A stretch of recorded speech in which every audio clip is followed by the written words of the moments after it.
Hey guys, I'm Hinara Marzan. And I'm Jose Fletes, creators and directors of Time Rider. First off, we want to say thank you to all of our cast and crew who helped us film this. You guys are amazing. Second off, we would like to thank all of our viewers for watching this. Now, sit back, relax, and please enjoy Time Rider, as well as our behind-the-scenes videos of Time Rider.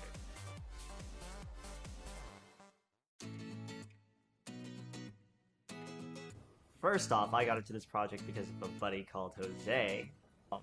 Hit me up one day. I was just like, hey, I want to do this competition. We get this much stuff for it, like if we win something. I was like, oh, sure, I'm in. When I found out about this competition, I was like, I'm gonna need a director, and Hinara has had, experience with that, and we started talking. We started, through the internet, through Facebook, Google Chats, anything, just to come up with an idea. And for some reason, we have been talking about in the past about time traveling and how awesome it is, how it's full of surprises, how you can just mess with it. And it's funny because when we started coming up with the idea, we're like, it's too complicated. It's gonna be a lot of visual effects probably. We're probably not even trained to write a script with that much, plot twists or anything like that. So with this, we started coming up with weird ideas, but at the end, it just came back to, you know what? Time travel.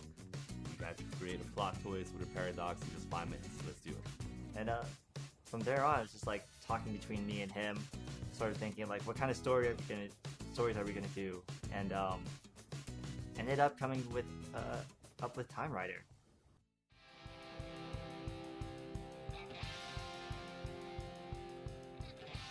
So the piece of equipment that I was using, our camera that we used for this was the Canon Rebel T3i, and I just used its standard lens that it came with. Didn't have enough money really to buy other lenses when we shot this, so had to make do with just that, and it was kind of hard getting the shots that I want because I wasn't able to change the lenses, and especially since we only had one camera. Definitely like getting the actors to do it over and over again just because like I only have one camera to work with. I felt really bad actually. In terms of like directing though, right behind the camera, like while trying to focus on the camera and everyone else around me, I don't think it was too hard because my crew knew exactly what to do since we all worked on projects together, and we knew our positions from the get-go, like what needed to be done, and if there was a problem, how we would address it right away. And also just like I just trusted that they would get everything done. So for this project, one of the requirements is, because it's my rodeo competition, is to use. So I purchased this microphone before I was interested in the competition. So I know they're a pretty good brand, and what I purchased was RØDE microphone NTG2, which is a condenser shotgun microphone.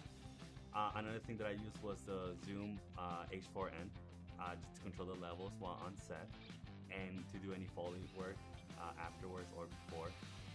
And I pretty much use my own boom pole, which is a part of a microphone stand.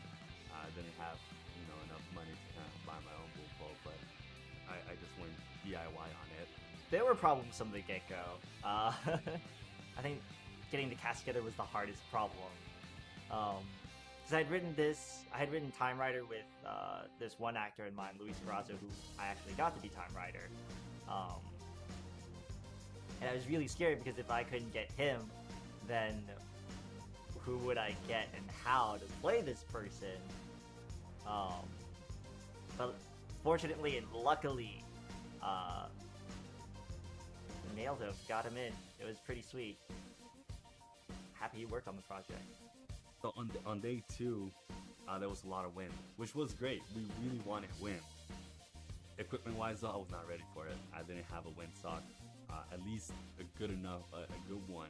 Second day, our last day of filming, when I don't know how I forgot to put the one memory card that was working, into the camera. So we got to the location, and the location was like 15-20 minutes away, and we were at a time crunch basically because I got off of work at like 5 p.m. and I had everyone come in at 6 p.m. because other people's schedule conflicted.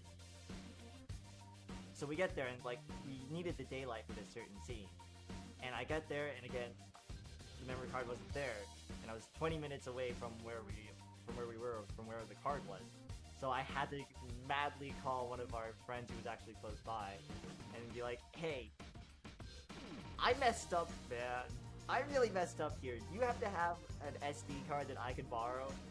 And he's like, sure, yeah. So like, completely saved by his Sony there.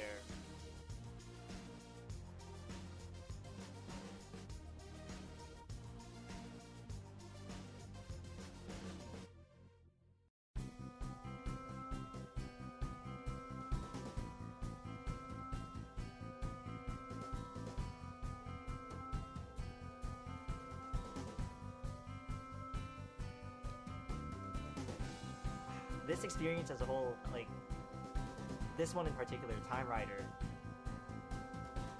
I don't know, to me, it kind of feels like I came out of an egg, in a way, kind of like broke out of a shell, and like... We're just starting off. This is our official first, like, project that we do as, you know, already, graduates, you know, from school, and hopefully, and of course, it won't be our last. So, you know, no matter what happens, at the end, this was still quite a journey, and we loved it.